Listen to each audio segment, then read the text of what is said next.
Hello everyone, welcome back to my YouTube channel. This is my first vlog. Please support me. आज मैं morning 3 बजे उठ गई थी और अपने सबसे पहले उठ के मैंने अपने बच्चों को मसाज किया, क्योंकि मेरे बच्चे जो हैं वो बहुत रोते हैं मसाज लेते टाइम, थोड़ा बहुत चिल्लाते हैं, इरिटेटिंग लगता है। आज मैं जाफ़र घिस रही थी क्योंकि मेरे दोनों बच्चों को कफ़ एंड कोल्ड हो गया है। तो जाफ़र एक बहुत अच्छा देसी नुस्खा है जिससे बच्चों का कफ़ एंड कोल्ड बहुत जल्दी रिलीफ़ कर देता है। हाँ, पर हमेशा नहीं, नॉर्मल होता है तो, बाकी कभी प्रॉब्लम ज़्यादा बढ़ जाती है तो फिर दवाइयों का लेना ही पड़ता है। और सुबह सुबह बच्चों को ऑयल दे दो तो बच्चे आराम से थोड़ा 2 घंटा 3 घंटा और रिलैक्स होकर सोते हैं। और मेरे को स्कूल जाना होता है तो फिर मैं जल्दी जल्दी में कई बार नहीं दे पाती हूँ मॉर्निंग 6 o'clock, इसीलिए मैं पहले ही सुबह उठते साथ सबसे पहले अपने बच्चों को मसाज कर लेती हूँ, छोटी और बड़ी दोनों को।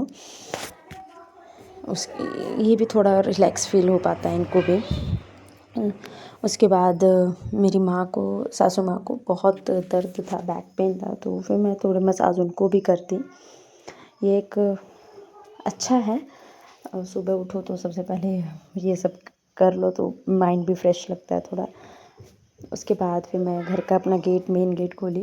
ये चाबी पापा पता ही बाहर जाते हैं मेरे सुबह चाय बेचने, तो बाहर ताला लगा के चाबी अंदर फेंक देते हैं। तो मैं बहुत मुश्किल होता है बाहर से लॉक लगा हो तो खोलना, लॉक 2 मिनट 3 मिनट ऐसे ही लग जाते हैं।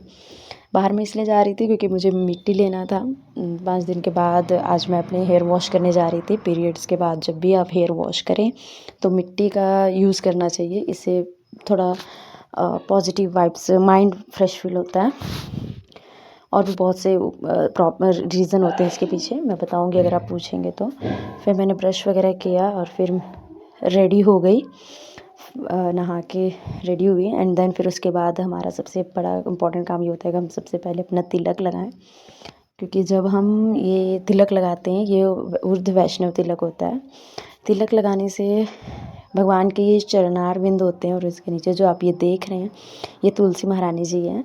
तो हम अपने माथे पर भगवान जी के श्री चरण धारण करते हैं।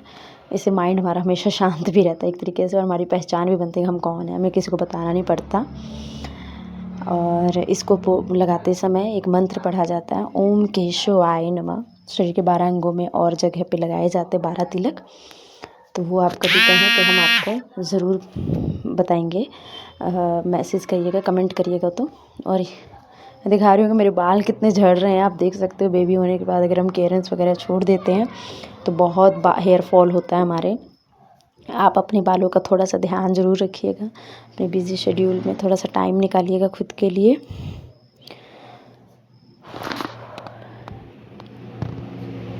और फिर उसके बाद हमने भगवान जी के श्री पट खोले और हमने जगन्नाथ जी के आज दर्शन किए। और आज वैसे भी जगन्नाथ जी जो हैं हमारे जगत के नाथ, वो आज गुंडीचा टेम्पल पहुंचने वाले हैं।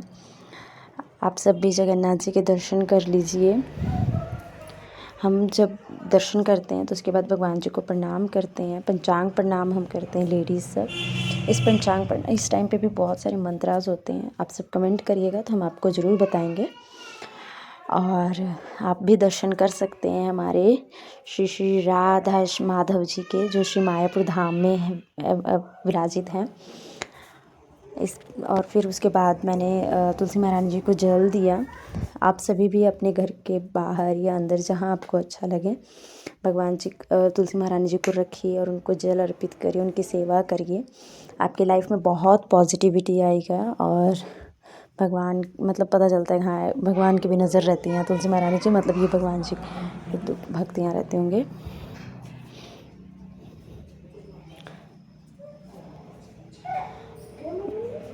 उसके बाद मैंने अपने चूल्हे को उठाया, मैं चूल्हा उठा रही थी। अभी हम चूल्हे में खाना बना रहे हैं क्योंकि गैस प्रॉब्लम हो रही है और हमारा स्मार्ट मीटर लगा हुआ है तो बहुत दिक्कत होता है। और मैं यहाँ पे अब सफाई कर रही हूँ। ये चैनल जो है मैंने अभी फर्स्ट वीडियो बनाया तो मैं किसी को बताई नहीं हूँ अभी, तो प्लीज़ आप सब सपोर्ट करिएगा।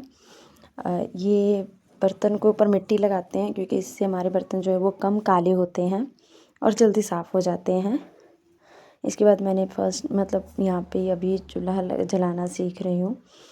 मुझे बहुत टाइम लगता है, कम से कम 15 से 20 मिनट, मुझे आइडिया नहीं रह पाता है।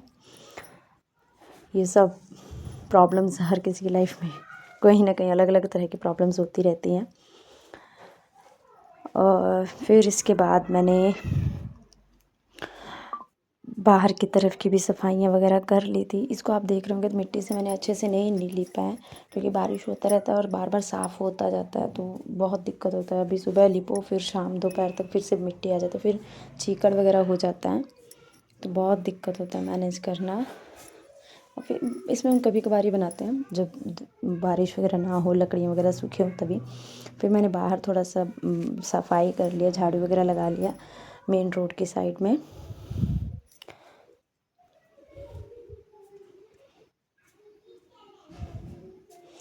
देख सकते हैं बाहर बहुत अच्छा ग्राउंड है हमारे पीछे, इसके पीछे 6 बज रहे हैं सुबह के। अब मेरी छोटी बेटी के उठने का टाइम क्या उठ गई है, अब देख सकते हैं। इसको उठाओ ना तो ये उठ जाती है, और जिसको उठाओ वो सोते रहती है। देख सकते हो वो बड़ी वाली कैसे सो रही है अपनी फिक्र होके। ये भी एक नींद होती है बचपन की। मेरी बेटियां दोनों दादी के साथ ग्राउंड जाने के लिए तैयार हो गई थी। फिर मैंने टिफ़िन अपना पैक किया फटाफट से, जल्दी जल्दी अपने बच्चे का, दोनों बच्चों का। और फिर मैं रेडी हुई स्कूल जाने के लिए। आज टिफ़िन में स्पेशली मैंने खीर लेके गई थी, मेरे बच्चों को खीर बहुत पसंद है। ये हमारा स्कूल यूनिफॉर्म है। फिर मेरे बच्चे जल्दी खाना नहीं खा पाते हैं, तो वो बस में ही कुछ ना कुछ रोटी वगैरह खाते रहते हैं। तो ऐसे हम स्कूल वैन से स्कूल पहुंचते हैं। स्कूल पहुंचते ही काम हो गया था, बिल्कुल भी रिलैक्स करने का मौका नहीं मिल पाया हमें। फिर रमा थोड़ा तंग करने लग गई, उसको फिर बिठाया मैंने टेबल पर, और फिर मैंने काम किया। फिर बाहर प्रेयर का टाइम स्टार्ट हो गया था, तो हम सब फिर प्रेयर करने बाहर चले गए थे। आप अभी देखेंगे कि मेरी बेटी कितने अच्छे तरीके से 14 महीने के अंदर हाथ जोड़ कर के असेंबली में खड़ी होती है और बहुत अच्छे से प्रेयर्स करती हैं अपनी। और पता है मज़े की बात ये है कि वो खड़ी भी होती है तो अपनी सिस्टर के साथ ही खड़ी होती है, दोनों एक साथ खड़े होके। अभी इसने स्टार्ट किया है थोड़ा खड़े होना, अभी 15 दिन ही हुए उसको चलते हुए, but still she is ready for assembly. और बहुत अच्छा लगता है जब इतना छोटा सा बच्चा इन्वायरमेंट से सब कुछ सीखता है। बहुत कुछ सहा है मैंने, बहुत कुछ सुना है कि छोटी बच्ची को लेकर जाती है, क्या ही कर लेगी ये सब। उसके बाद रमा थोड़ा तंग करने लगी थी। पेरेंट्स आए थे इंक्वायरी के लिए एडमिशन के लिए, तो मैंने उसको कलर पेपर दे दिया था, कलर कर रही थी वो। फिर मेरा प्रिंटर ख़राब हो गया, तो देन इसको भी थोड़ा ठीक करना पड़ता है, बार बार ये पेपर वगैरह फंस जाता है, ये भी एक अलग ही टेंशन होता है। फिर टाइम मिला तो थोड़ा लंच किए, बेटी को सुलाया, फीड कराया, उसको सुलाया। सुलाते सुलाते ही मैं खाना खा रही थी, क्योंकि बाद में फिर टाइम नहीं मिल पाता है, पेरेंट्स सब आते रहते हैं फ़ीस वगैरह के लिए, या फिर अकाउंट्स को मेंटेन करना पड़ता है, एक्सपेंसेस को, सब कुछ ये शेयर भी करते रहना पड़ता है सर सबको। अनलिमिटेड कॉल्स भी होते हैं, टफ़ होता है लाइफ 2 बेटियों के साथ मैनेज करना। आज बहुत बारिश हुई थी, तो आप देख सकते हैं मेरी बेटी खिड़की के शीशे के ऊपर जैसे पानी होता है तो हम सब कैसे लिखते होते थे, ऐसे मेरी बेटी भी लिखने का कोशिश करी। मेरे घर का सबसे बेस्ट जगह है, व्यू बहुत खूबसूरत आता है खिड़की से ही। इस तरह से मेरा वीडियो ख़त्म होता है। Thanks for watching. प्लीज़